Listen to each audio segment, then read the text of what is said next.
Good morning. My name is Attorney Justin Miller, and I'm a partner at the law firm of Stewart Miller Simmons Trial Attorneys. I'm here today with our Kevin Mahoney from the law firm of Kriegler and Kriegler, Michael Roth with our firm, and my partner, L. Chris Stewart. We're here today to discuss the incident that occurred on March 26th on the Francis Scott Key Bridge. America has always been a place where dreams come true. And for our clients, on this day, that dream became a nightmare. As you know, the Francis Scott Key Bridge incident killed 6 and injured others.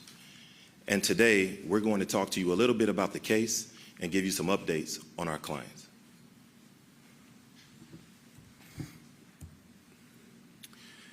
First, let me start by saying that the families are very happy and appreciative to the federal criminal investigation that was announced today by the FBI. We all know that the more eyes to investigate, the better, especially when you're dealing with corporate giants of an industry.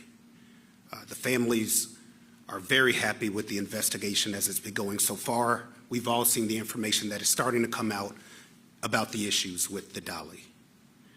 Alejandro Fuentes, Jose Lopez, Julio Suarez, who we currently represent. They were living the American dream, fixing America's infrastructure, out there just filling potholes, not knowing it was going to be their last day on earth. They died while pursuing the American dream. But this was all preventable. That is why we've been brought in to investigate and find out what has happened and give these families a voice. Because the thing that's getting lost right now is the voice of the victims. These people's lives mattered. The effort that they put into their job every day, the things that they've lost. And speaking of loss, Grace Ocean has temporarily lost a ship. Baltimore has temporarily lost a bridge. But 6 families have permanently lost fathers, uncles, brothers, irreplaceable loved ones. And that's what's getting lost in this entire situation. And what has been so devastating to the families in this situation is the actions of the owner. 6 days, ladies and gentlemen. 6 days is what it took for Grace Ocean to go to federal court and file for protection. We're going to discuss in a second just how serious this is. Grace Ocean is relying on a 173-year-old archaic law to shield them. This law was used to protect the owner of the Titanic. That's how ridiculous this is. But as the bodies of our clients were still under the bridge, the owner of this boat was in court trying to protect their assets. That's the state of affairs that we're here for. And that's why this law is not only going to deprive the victims of justice, but the people in this city and the people in this state who have claims. Good afternoon, ladies and gentlemen. My name is Kevin Mahoney. I'm a partner at the law firm of Kriegler and Kriegler in New York, and we are honored to represent these families alongside the Stewart Law Firm. Ladies and gentlemen, as you just heard, the Limitation of Liability Act was passed 173 years ago in 1851. That's about 20 years before Thomas Edison invented the light bulb. And yet it is being invoked today, in this case in 2024, to not only attempt to limit, but eliminate compensation to these families. The Limitation of Liability Act of 1851 is unfair, it's unjust, and it serves no purpose. It rubs salt in the wounds of these family members who now must enter this claims process while they're still mourning their loved ones. Now, we are not afraid of the limitation. We will defeat it, but we shouldn't have to. And as we did in the last major maritime disaster in the United States, we must take this opportunity to call upon Congress to take action and repeal the Limitation of Liability Act of 1851 once and for all. Thank you. Any brief questions? Sadly, our clients are not ready to speak right now. As you can, of course, you can see that they're still mourning. There was a funeral just this past Friday, and the story of Julio Suarez is something that is going to be an epic tale in itself. He survived. He's the only survivor that went fully into the water, and he survived because his window was manual. He was able to roll down the window and escape. You can imagine how frightening that is. And then he was able to hang on to some drifting steel and survive. Any brief questions? We've heard mixed reactions from the state and others that the workers were notified prior, even verbally. Did you find that to be the case? No, and luckily we represent the only survivor. Where he was there, he can speak for himself. They absolutely got zero warning. He had no idea. He watched everybody go into the water. So, they were not warned. They were actually sitting in their cars on break. Can you tell us, he went into the water, rolled down the window, gets out of the vehicle that he was in. He was the only one in that vehicle? Yes. Okay. Where does he go from there? You said he swam to a piece of the bridge. What was the next step? How did he get help? He was stranded on, I believe it was a rock or a piece of metal that was floating by. But he's going to be speaking. We're just letting you know his story is amazing, but it has left him with severe mental and emotional pain and suffering, because also he lost family members in that. Some of the workers were related, including some of his family who perished. And he can't swim. He can't swim. Can't swim. So who got him out of the water? You mean ultimately how he got out? Yeah, how did he get out of the water? We want him to tell you this story. We want him to tell you his story, because his story is going to be very impactful immediately. We don't want to step on it, but he fought for his life and he survived. And he was rescued by workers, but he's going to be speaking at some point. Daniel with Washington Post. How do you feel about the FBI's criminal investigation that was launched today, and do you want to see criminal charges? I mean, any type of investigation, additional eyes, like we said, is fantastic. We've had a lot of cases where the federal government getting involved to add a criminal investigation element has been very effective and very helpful. It leaves no stone unturned. So, of course, the government being involved and not leaving it just to the people that caused the tragedy, it's a plus. So families are very happy about that right now. Are you in touch with the FBI? We have not heard from the FBI right now. Scott Gellman with WTOP. You mentioned there was no notice given. What's your understanding of what should have happened, if anything, in that moment for those workers to have been alerted?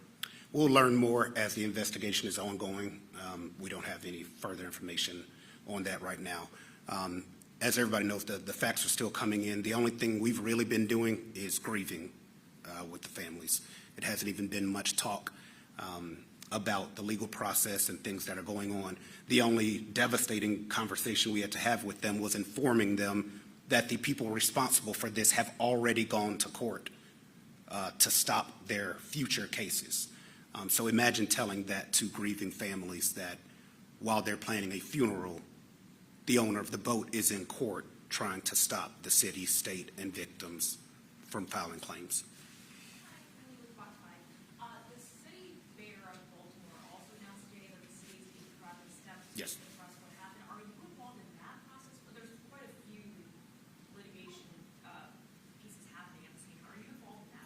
No, we're not involved with the city piece, but all of the city, state, whoever else, businesses, whoever else has been harmed are all going to be fighting against the owners of this boat. And if they would like for our help, we'd love for them to reach out.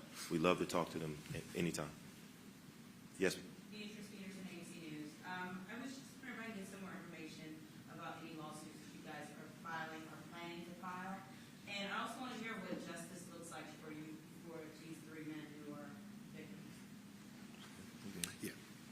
Can we draft the petition?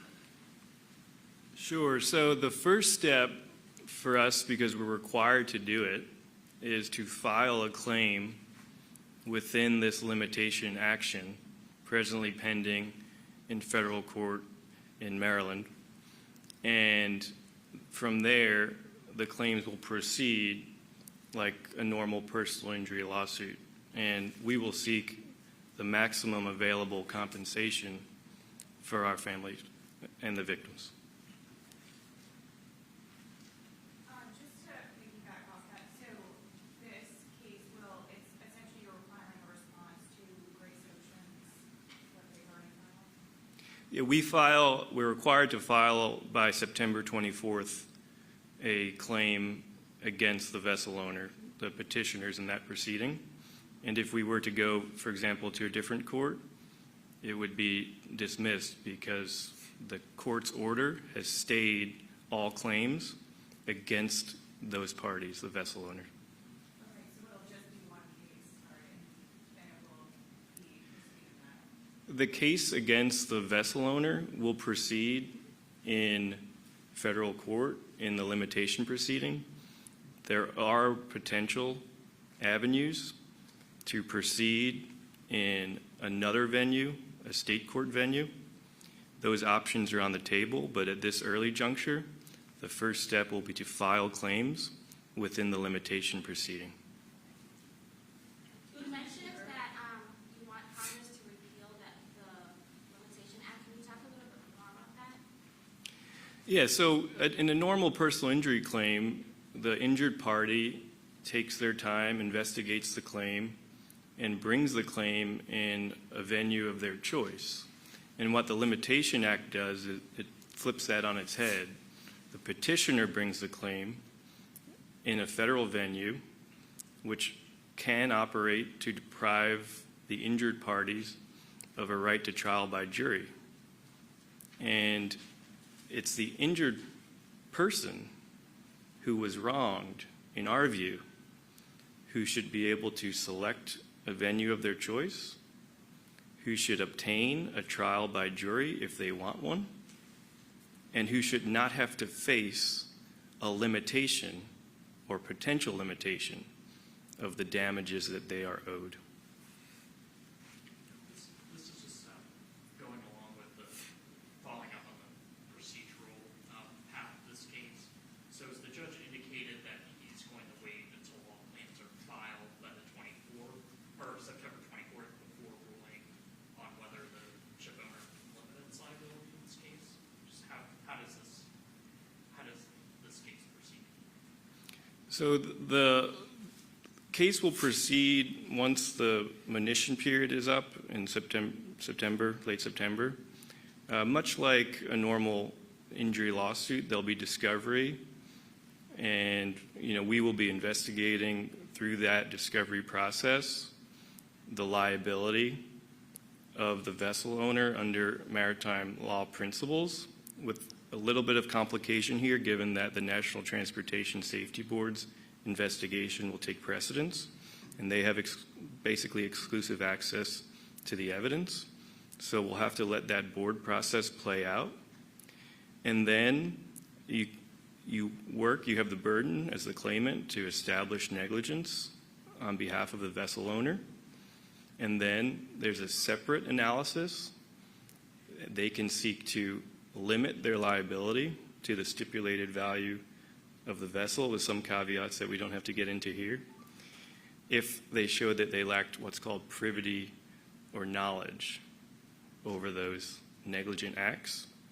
And this is a totally antiquated 173-year-old principle that existed when owners were so remotely connected to these vessels and didn't have modern means of communicating with them.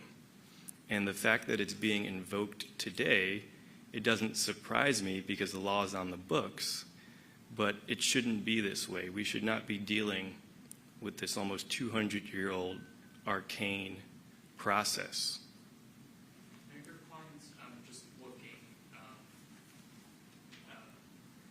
to pursue legal action against the owner of the vessel, or are they also planning legal action against the construction company? We're going to be looking at every possible party involved in this situation. And in closing, just to address the very important question that was asked, what does justice look like? In every tragedy, we probably get that question, and the clients we represented in the Boeing crash and George Floyd and the many other cases that we've handled. What does justice look like? We don't know the answer, because what is the value of 6 lives that have been destroyed? There's no measure, there's no price you can put on it. We can ask for changes, we could pray that no other family faces something like this again, but there is no value we can set on it because it's priceless. But thank you all for coming.